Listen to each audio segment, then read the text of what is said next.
Hello and welcome to some more Star Citizen, looking at Alpha 3.10.1, which has just been released to the PTU, and some fixes and issues that they are addressing in the Alpha 3.10 branch ASAP. Cloud Imperium posted a statement in This Week in Star Citizen, looking at 3.10 updates and the 3.10.1 patch. With the release of 3.10.0, we have posted all the major content feedback threads and are in the process of reviewing those now, with the hopes of a report going out soon. In addition, we have reported the top most irritating bugs and the top highest priority voted issue council posts, with the hope of addressing some of those in 3.10.1, which is now on the PTU. Some issues we hope to fix: slow stream in of locations resulting in sudden appearances or falling through the world, reverting the changes to the Defender and updating the Singes, fixes to get the delivery missions working consistently, fixes to the Greycat Rocks gathering beam. We're also looking to do more, so keep your eyes open for more info. And they highlighted a few known issues as well. There's a known issue with in-game purchase ships made during 3.9 not appearing after the 3.10 update. They're investigating that issue. They do not recommend performing a character reset, as it will not bring back in-game purchased ships. The invisible magazine or ammo issue present in 3.9 is still present in 3.10. Character resets do not solve that either. There is no known workaround at that time for that particular bug, and some reports of Alpha UBC differences between the 3.9 and 3.10 patches. Character resets, again, don't resolve those issues, so be aware. If you've got an issue that you're like, my game is broken and I can't do something, or this should be here, should I reset my account? Always check on support.robertspaceindustries.com to see if there's a known workaround or potential hotfix coming for that particular issue that you are having. And character resets are not a solve-all silver bullet to a lot of this stuff, and also character resets should really only be used as a last-ditch attempt if nothing else has worked, and it's a recommended step. Now, over the weekend, they also released a potential hotfix for some of the ship upgrades and pledges not being reflected in game as well. Some people that purchased ships or CCU upgrades around where 3.10 was launched didn't have those actual items in game, so they are trying to solve that. We do have the 3.10.1 PTU patch and patch notes in hand as well now. It's open PTU, so anyone with a game package has access to it as long as they copy their account across from the settings section of the RSI accounts page on the website. It's actually pretty good. They've added updated bartenders and patrons to rest stop bars. Ship targeting UI updates have been made. They've added closure rate for ships that are targeted.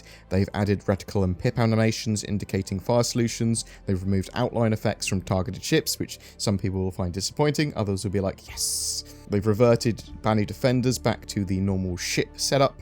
They've added manual interaction to the internal doors in the Avenger series to help with players logging back in and not being able to get through the doors. They've temporarily converted tachyon weapons into normal energy cannons. Some major bug fixes here as well.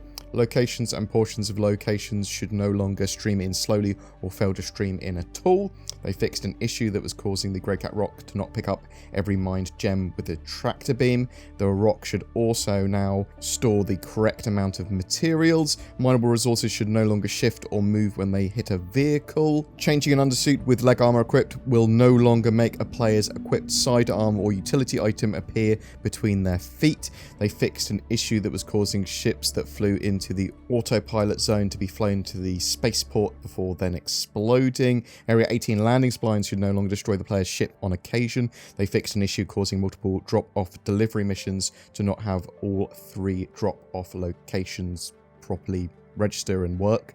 Outpost buildings at Shubin Mining Facility SMO 13 should no longer be placed too high above the ground, preventing players from entering. Weapons should no longer float near the player's back if they unequip either the Pembroke or Novikov suit, and then equip any torso armor. The external elevator screens at New Babbage Spaceport Metro Loop should no longer be misaligned. They fixed an issue causing bartenders to get stuck trying to pick up dirty drinks. Upper and lower turret seats in the Caterpillar should now have collision. Cameras should now no longer slowly pan through the ship's interior at the end of an Arena Commander match. Equipping an attachment to a weapon using the inner thought should no longer cause the attachment to sit in the player's hand. The 890 jumps and medical beds set preferred ICU prompt should now be visible without having to lay down in the bed. Players and ship art should no longer become offset from the ship when a player exits the ship after exiting pilot seats during a quantum travel.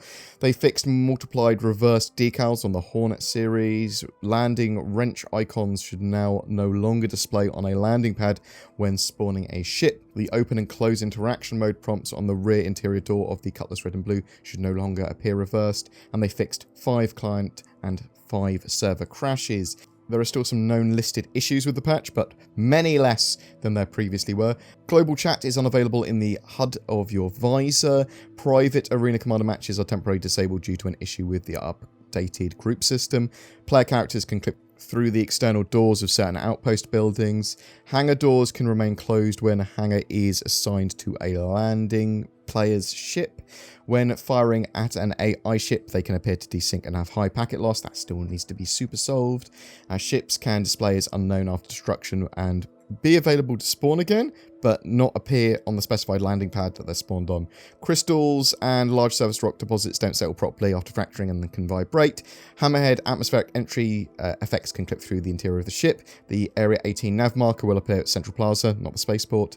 Legally landed ships may be impounded. If the player exits to a menu, disconnects or crashes during the prison loading screen, then their loadout might not change. When going into aim down sights crouching or prone, you're unable to see through the optic scope of the arrowhead or the P6LR. Free lock does not always work properly in turrets, and shots from remote turrets may appear to desync, but still actually connect with the target. This patch seems very, very stable when it comes to 30Ks, at least for me. Frame rate was good as well, and it just seems to have a lot less issues, bugs, and general problems. But there are still a load of stuff that needs addressing. There are still issues with delivery missions and taking off from restricted areas with the splines. There are still a couple of common Moby-Glass bugs that appear to have a lot of people suffering from. There's missing ship bugs that need to be solved. There were issues with players that bought ships on the couple of days surrounding 3.10's release as well. Obviously, they've tried to solve that. I saw in one of Digvat's videos as well that trade was inconsistently working, meaning that if you bought items, like a load of Laranite or whatever, a tiny portion of those items might be delivered to you, but you'd still be charged for all of them. Things like that, and that seemed to randomly happen. Annoyingly, I only just found out that they actually removed the reclaimer from viable ships in the game, so hopefully they will re-add that. Someone informed me of that, and I went, oh, that's a bit harsh. The 3.10.1 patch, however, is a really, really good step to a much better live patch and 3.10 branch, but it still has a way to go if they really want to make the alpha playable. They're sort of racing against time, though, trying to get as many fixes as they can in before they move fully over to 3.11 and 3.12 work. Now, 3.11 is supposed to, well, it's targeted to have a live build at the end of September, end of Q3, but we don't really know what their plans are with that at the moment. That's the target, but we'll have to see, is that going to be a month delayed as well, or what? But even if they released that 3.10.1 patch to live now, it would be a significant improvement over 3.10.0. So that's it for the state of 3.10.1 on the PTU and its patch notes. But what do you think? Have you tried the latest PTU patch?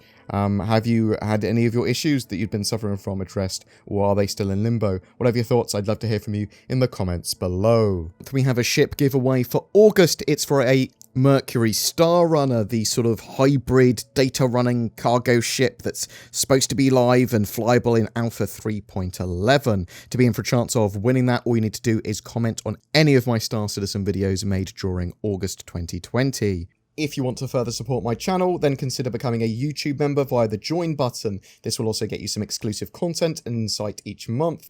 Also, if you're looking for a VPN, I shill for NordVPN. It's a mega affordable and effective solution for added security, privacy, and internet accessibility. Follow the link below in the description for a discount. Thanks for watching, and I hope to see you in the verse.